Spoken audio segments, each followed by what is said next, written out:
my spice cupboard looks like this. And it drives me crazy because every time I try to take something out, 4 bottles fall on me. I hate it. Send help. Hello everybody, welcome back to Budget Bites. My name is Christy. I am a registered dietitian from the Empire and District Family Health Team. And today we are cooking up some curried lentils. So lentils are a great thing to be using right now. They are super budget friendly. They are a great source of both fiber and protein. And in this recipe, one of the best things about it is you can use any kind of lentil. So no matter what kind of lentil you have in your pantry right now, you can throw those into this recipe. So for example, I've got some red lentils here, brown lentils, which are what I think I'm actually going to use today in the recipe. You could even in a pinch use split peas, the kind you use to make pea soup. Those will work too. They'll kind of make your curry have an interesting color, but flavor-wise, they work perfectly well in the recipe. The cooking time, the only thing that changes is depending on which type of lentils you're using, you'll need a slightly different cooking time. So when I post the recipe, I will also post the different cooking times for the different types of lentils. So that's our protein source today. Other ingredients that you'll need: garlic cloves. We need 4 cloves of garlic minced, 1 medium-sized onion diced, and about 1.5 tablespoons of garlic. I actually grated my garlic, but you can finely chop it too, that would work. The only spices you need are salt, pepper, a curry powder, any plain old curry powder works, and some ground turmeric. You're going to need a can of coconut milk, and you're going to need some crushed tomato. And then right at the very end, just add some nice green color and some vegetable and folate. You're going to add some baby spinach. If you can't get your hands on baby spinach, chopped frozen spinach would work as well, but do be sure that you thaw it out, squeeze out all the extra liquid before you add it into your curry so it doesn't end up watery. So without further ado, I'm going to move the camera back here and I'm going to show you how to throw together this lentil curry.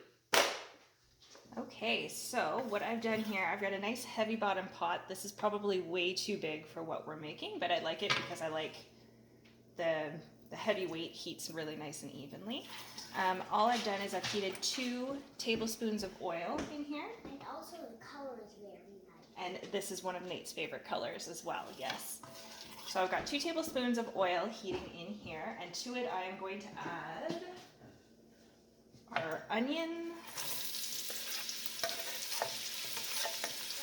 our ginger, and our garlic. And all I'm going to do now is we're making the flavor base for our curry. We want this to cook down nice and slow for the next 10 minutes until this is really nice and golden in color, and it'll be really, the onion gets like a nice rich sweet flavor. And that is what we are going for. So I'm just going to let this heat down, sort of mix it up as I go along for the next 10 minutes.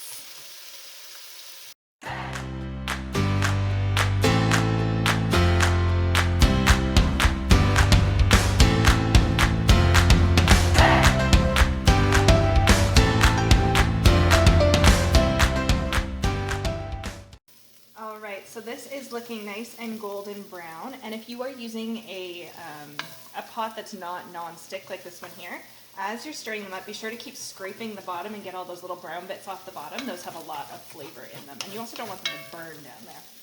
So the next thing we're going to add is our curry powder and our turmeric. So we need 2 tablespoons of the curry powder and half a teaspoon of turmeric. So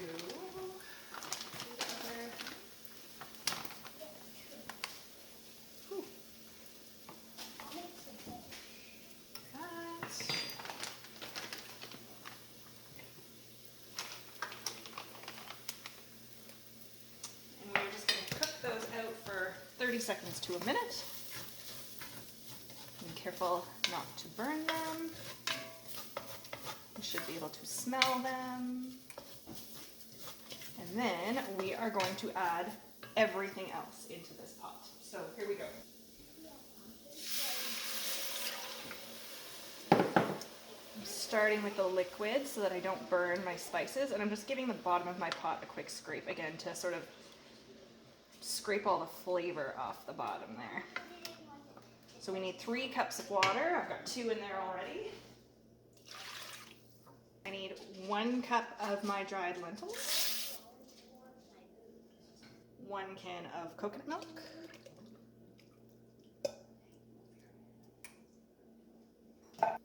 and 14 ounces of crushed tomato, which is half of this big can. We're going to bring this up to a boil, then we are going to turn it down and let it simmer for about half an hour with a lid on it to let those lentils get cooked up. Alright, so I simmered this covered for about half an hour, then took the lid off, and I simmered it for another 10 minutes, and now it's gotten nice and thick and creamy. What I'm going to do now is I'm going to add in my baby spinach.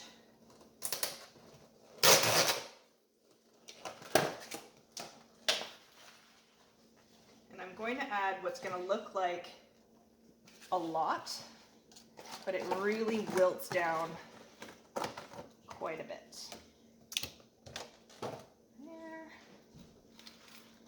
And I'm just going to put the lid on, let that get wilty, and then stir it in. All right, so I'm going to lift up the lid, and now I can stir some of that spinach in there. And I'm just going to continue to cook until it wilts down all the way. And then we've got a good dose of green vegetable in there, which gives us even more fiber, some good folate, a little bit of iron, lots of good nutrition there. So you can see that entire package of baby spinach easily wilts down into this stew here. And this is basically done. You're going to taste it, add salt and pepper to taste. We're going to serve this probably over some rice with some naan bread for dipping. And I'll show you what it looks like when I've got it all plated up. And here we have our finished product. So I've just cooked up some parboiled rice here. I've got it topped with some chopped cilantro, some naan bread, and we are going to go ahead and serve this up. Can you hear my crazy family in the background? I don't know what's going on in here. It's a circus.